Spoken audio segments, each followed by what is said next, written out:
Hi, Bob here. The squat is the exercise I'm presenting today in my series of 10. I'm presenting the squat because it is known in the fitness industry or the health world as the king of all exercises. And it's the king of all exercises because it involves so many different body parts. For example, in order to do a squat, you need your ankles working well, you need your calf muscle working well, and your soleus muscle in the front of the lower foot. You need your hamstrings working well, all the different parts to your quads, your knees, your hips, your glutes, and your low back all have to be in great shape for you to do a squat properly. They all work in synergy, they say, helping each other make the squat perfect. And we do a squat all the time because we're always picking things up off the ground.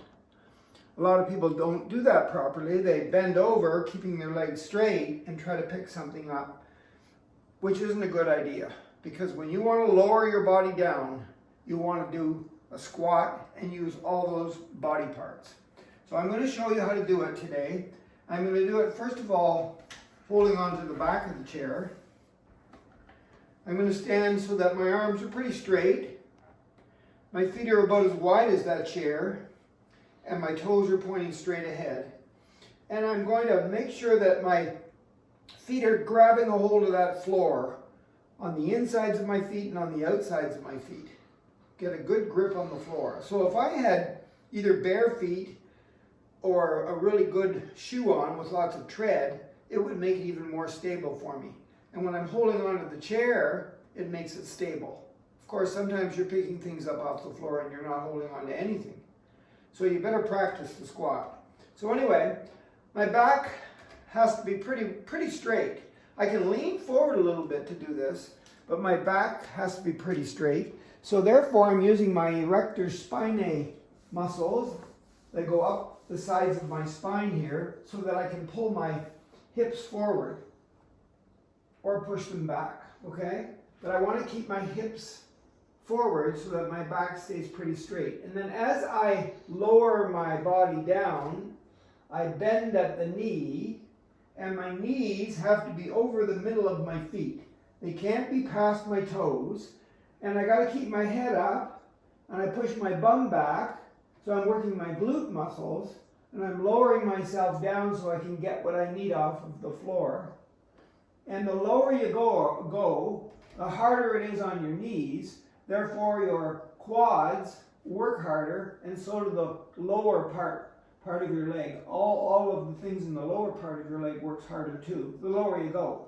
So then we come back up, and as we push up, it's quite a heavy load to push your body up. That means your hamstrings have to work really hard to get yourself up. So we do it again. Maybe I'll move back just a little bit more. So I'm lowering myself down. So the quads, the glute muscles, the erector spinae muscles to keep my hips forward are all working really, really hard, including everything in the lower part of my body. And then I come back up. That's how you do it. Now, if I do it from the front and use the chair as a guide, I have nothing to hold on to. So maybe this would be called level 2. But I come down, maybe I'll use my arms for balance. I'll hold them straight out and go down slowly until I feel the chair. I could sit in it briefly and then come back up, but everything's still working really, really in synergy here.